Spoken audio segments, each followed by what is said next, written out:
WHO memberikan indikasi kalau COVID selesai di dunia ini baru tercapai di tahun 2025. Walah, sebuah perjalanan yang panjang sekali ke depannya. Masih 4 tahun lagi, masih lama ya. Sama lamanya dengan menunggu Newman giliran pegang kendali bernegara. PPKM dilonggarkan, nakes di posisi bahaya. PPKM diperketat, rakyat akar rumput dalam posisi bahaya. COVID diabaikan, sistem kesehatan negara ambruk. COVID salah kelola, ekonomi ambyar dan rakyat turun ke jalan. Satu hal yang dipikirkan banyak masyarakat saat ini, kalau ada apa-apa dengan pemerintahan sekarang, jangan sampai jatuh ke tangan yang modelnya sama lagi. Kapok. Kita tahu saat ini ada 3 kelompok besar. Kelompok PDIP Gerindra, kelompok politik PKS Demokrat yang oposisi saat ini, juga termasuk di sini adalah kelompok yang diusahakan dikucilkan oleh pejabat saat ini yang dilabel kadrun oleh fansnya. Karena kalau kadrun berkuasa, mereka yang anti kadrun, ayo siapa orang itu? Tahu kan? Mereka disingkirkan. Jadi kadrun adalah ancaman, baik agama, ras, dan sosial statusnya. Terakhir, kelompok istana. Dalam istana, bisa partai, bisa kedekatan individu. Maka kelompok pertama, merah oranye ini sebenarnya pernah berkuasa 3 tahun di zaman Ibu Mega presiden. Kemudian kelompok politik Demokrat PKS, mereka berjaya di zaman Pak SBY jadi presiden. Dan kelompok istana berjaya sekali saat ini yang dekat dengan Pak Jokowi. Dalam kelompok istana ada Partai Golkar juga. Ada kedekatan lainnya, perorangan ataupun kelompok. Kemudian terjadi masalah saat ini karena COVID, di mana kalau ada apa-apa dengan pemerintahan sekarang, misalnya COVID merajalela tak terselesaikan, maka pihak istana yang paling kena imbas negatifnya. Kelompok 1, kelompok merah oranye ini berusaha menjauhkan diri agar tidak kena getahnya, agar kalau ada apa-apa dengan istana, mereka masih dianggap solusi oleh masyarakat. Kelompok ketiga jelas paling berharap pendulum swingnya ke arah oposisi. Kalau terjadi masalah yang membesar, mereka yang berpuasa jabatan selama 7 tahun ini atau selama 10 tahunan ini berharap dapat simpati masyarakat sekarang. Tanpa kerja sih sebenarnya. Kok bisa ya? Nggak kerja tapi ngarap dapat simpati. Ide atau konsep aja nggak punya. Mending bosman sih, walau terhina tapi pede kasih solusi.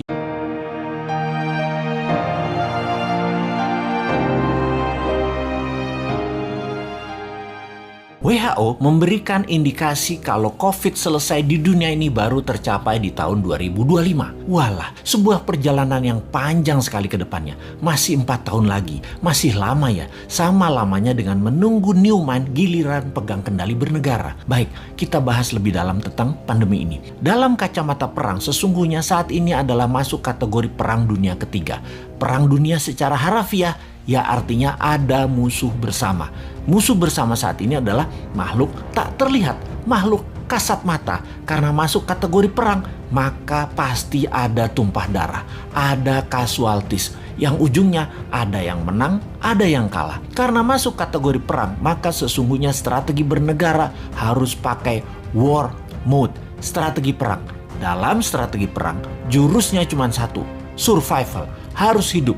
Terlepas nanti perangnya kalah atau menang. Untuk hidup, kita lakukan apapun sekali lagi untuk tetap hidup. Apalagi sebuah bangsa yang harus tetap hidup. Apalagi sebuah negara yang harus tetap hidup. Dan dalam mempertahankan kehidupan bangsa dan bernegara, yang unggul bukan hanya hidup, tetapi juga memenangkan peperangan. Untuk menang perang, kita harus bertempur hebat, punya mental baja, kompak, dan punya strategi jitu. Menurut pakarnya, siapa lagi yang saya ambil referensinya kalau bukan Ibu Siti Fadilah yang saya kenal baik. Beliau banyak menginformasikan melalui YouTube channelnya juga. Kita sarikan bahwa virus punya sifat alami untuk survival, untuk tetap hidup. Biasanya punya 3 periode mutasi. Mencontoh Spanish flu di awal abad 20-an. Gelombang pertama, gelombang kedua, gelombang ketiga, virus bermutasi. Seperti bola dilepas dari tangan. Pantulan pertama lebih tinggi, pantulan kedua lebih rendah, dan pantulan ketiga terendah. Virus pertama kekuatannya terlemah, gelombang kedua mulai menguat, dan ketiga terkuat. Itu adalah hukum alam, dilihat dengan kacamata, disederhanakan. Lalu kita lihat strategi bernegara. Ada yang pakai vaksin solusinya, ada yang pakai imunitas, ada yang keduanya dikombinasi. Amerika di zaman Trump pakai cara yang terlihat kasar, yaitu membiarkan rakyatnya terpapar dengan cepat dengan niat agar herd immunity tercapai alami, juga dengan cepat karena yakin imunitas rakyat Amerika baik dan sistem kesehatan Amerika terbaik di dunia. Casualties atau korban perang di bawah 1,5% ternyata. Saat ini terdapat data bahwa 49% rakyat Amerika sudah terpapar dan punya imun sistem sendiri, dan suntik vaksin sudah mencapai 20% populasi. Alias herd immunity sudah tercapai di Amerika saat ini. Vaksin tetap dilanjutkan. Prinsip kebijakan Gedung Putih ala Trump melawan Fauci dan WHO, namun membuahkan hasil positif sekarang. Penasehat Biological Warfare Gedung Putih menyarankan Trump waktu itu, strain gelombang pertama itu terlemah. Secepatnya saja disebar dan paparkan dengan tanpa mengikuti protokol WHO dan Fauci yang sepertinya mau menghambat agar Amerika rakyatnya maskeran dan strain gelombang pertama kenanya sedikit sehingga vaksin laku terjual setelahnya. Bahaya kalau gelombang pertama dibatasi atau ditahan. Keserang gelombang kedua, pertahanan imunitas masyarakatnya kurang. Jadi gelombang pertama lepas saja. Toh sarana kesehatan bagus. Itulah analisa dan strategi Gedung Putih di masa Trump yang terbukti tidak ada gelombang kedua di Amerika yang telak. Pada saat ini karena herd immunity tercapai, Amerika menang perang melawan COVID. Tiongkok pakai cara kedua, terbanyak pakai vaksin lokal produk mereka sendiri di mana herd imunitas alami tercapai 20%, yang saat ini 40%-nya ini pakai vaksin di mana 3 bulan lagi herd immunity di Tiongkok tercapai dengan vaksin lebih dari 60% populasi dan 20% natural imunitas. Tiongkok menang juga perang melawan COVID. Gelombang kedua ketika terlambat vaksin dipakai maka akan berat karena mutasi virus sudah lebih kuat. Dan yang tanpa vaksin terpapar gelombang kedua menjadi berat lagi pengaruhnya atas kesehatan adalah benar. Strategi yang harus cepat-cepat dilakukan adalah vaksin disuntikan ke masyarakat. Di Indonesia, ketika gelombang pertama ternyata hanya memapar 10%-an populasi dan vaksin saat ini baru mencapai 20%-an populasi. Saat ini gelombang kedua terjadi di Indonesia. Sementara yang berimbas atau vaksin atau yang punya herd imunitas baru mencapai 30%-an populasi. Dan hanya mereka inilah yang mungkin kuat terhadap virus gelombang kedua saat ini. Dan mudah-mudahan sekali lagi tidak ada gelombang ketiga mutasi COVID, yaitu COVID yang terakhir mutasinya yang terkuat. Kita harus segera mencapai herd imunitas saat ini, segera. Inilah hal yang kasihan pada pemerintah saat ini. Kita tidak menyalahkan hal ini sudah terjadi, tetapi kita harus melihat ke depan. Sistem kesehatan kita belum sebaik negara maju. Imunitas vitamin, makanan masyarakat juga belum sebaik negara maju. Maka yang terbaik kita bantu pemerintah saat ini dengan PPKM-nya Jawa Bali, kita taat 100%. Diam di rumah selama 3 minggu, gunakan minimum movement selama 3 minggu, makan sehat, hidup sehat, baca buku, dan olahraga. Ini semua karena sudah kadung, dan kadung juga pemerintah beli vaksin banyak banget, sampai 400 juta katanya, untuk memvaksin seluruh rakyat Indonesia. Vaksin ini ada batas waktu, ada expiration date, jadi harus cepat-cepat. Pandemi, kalau penanganannya benar, sarana kesehatan baik, dan imunitas vitamin yang didahulukan, menurut Ibu Siti Fadila, dengan 50 juta vaksin cukup kok. Kecuali pesan banyak ini karena sekaligus jadi proyek pejabatnya. Ya walahu alam.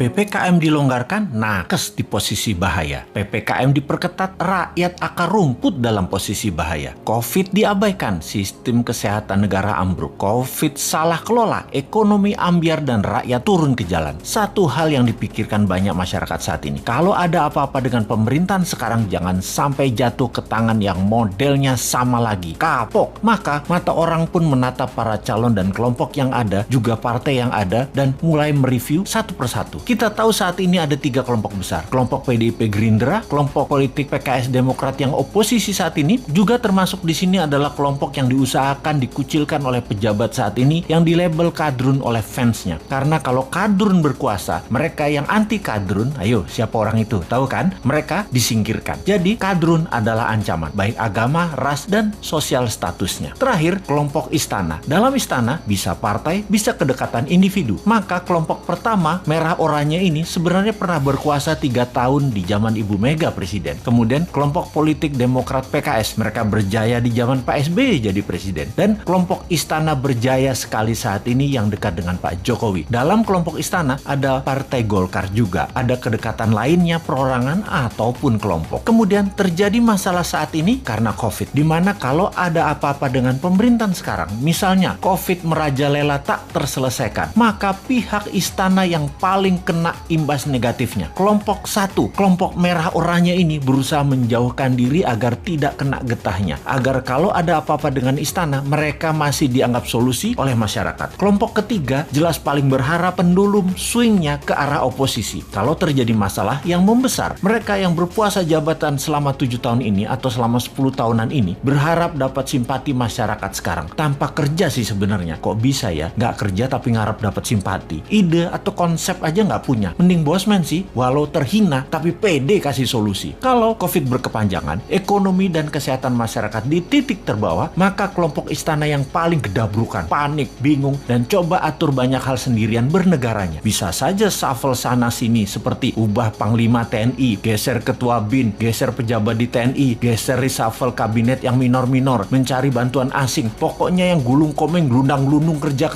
ya kelompok istana ini. Yang oposisi memanfaatkan ini semua dengan memberitakan hal-hal yang buruk di sekitar istana dan pejabat terasnya. Oposisi ini, dua partai utama Demokrat dan PKS ditambah pasukan yang dicap kadrun, yang dicap jual agama. Itulah mereka para oposisi. Di posisi satu, mereka siap-siap ambil peluang juga agar kepercayaan masyarakat tumbuh ke arah mereka. Juga tidak dipersalahkan atas kesalahan kelolaan COVID dan jatuhnya ekonomi karena istana yang paling bertanggung jawab. Kalau istana berhasil melewati masa pelik ini selama 3 tahun ke depan, posisi satu dan posisi istana berusaha memainkan dongeng kesuksesan ini untuk bekal 2024. Kompak lagi mereka. Singkatnya, saat ini yang namanya politikus sisa, banyak yang masih diam-diam baik untuk ambil posisi. Mau miring ke istana atau mau ikut oposisi dengungkan terus kejelekan istana, nggak banyak actionnya mereka ini. Mereka ini seperti Nasdem, P3, PAN, PKB, Hanura, partai-partai miring ke istana ini juga terasa sekali mereka lagi ambil jarak dengan istana sekarang. Deket enggak, jauh enggak, bantu enggak, ngerecokin dikit palingan. Inilah peta saat ini kalau kita persingkat. Nah, kita sekarang ke depan bagaimana? Kita sekali lagi ingatkan, 3 posisi tadi yaitu kelompok pertama merah oranye, kelompok istana, dan kelompok oposisi. Ini petanya kita tarik ke belakang. Kita lihat 20 tahun terakhir ini. 3 tahun Ibu Mega, 10 tahun Pak SBY, 7 tahun istana saat ini. Total 20 tahun. Kemudian kita list daftar calon pemimpin 2024. Para calon yang ada saat ini adalah datang dari ketiga genre politik yang ada. Sebutkanlah satu persatu. Pasti mengacu ke salah satu kelompok. Misalnya Pak Prabowo masuk kemana? Sudah tahu kan? Pak Erik misalnya masuk kemana? Pak Ganjar, Pak Anies, Pak Ridwan Kamil masuk kemana? Jelas ya? Ini pertanyaan new mind sekarang. Apakah dalam 20 tahun terakhir negara Indonesia jadi negara superpower? Apakah Indonesia jadi negara yang ditakuti dan disegani di sekitar kawasan? Apakah Indonesia jadi negara tidak impor lagi dan menjadi negara produsen kelas dunia? Apakah pendidikan Indonesia terbaik di dunia saat ini? Apakah sumber daya alam Indonesia masih utuh atau sudah mulai habis tanpa membuat Indonesia jadi kaya? Bener nggak? Pertanyaannya sekali lagi, yakin masih mau sama mereka yang model kelolaan negaranya pasti sama seperti dalam 20 tahun terakhir ini? Yakin masih memilih orang yang di etalase itu semua? Berani nggak ambil yang baru, yang beda, yang timnya kuat di dalam dan di luar negeri, yang bukan genre bernegara ala 3 kelompok yang berkuasa, yang akan menyatukan semuanya di bawah kekuatan yang baru?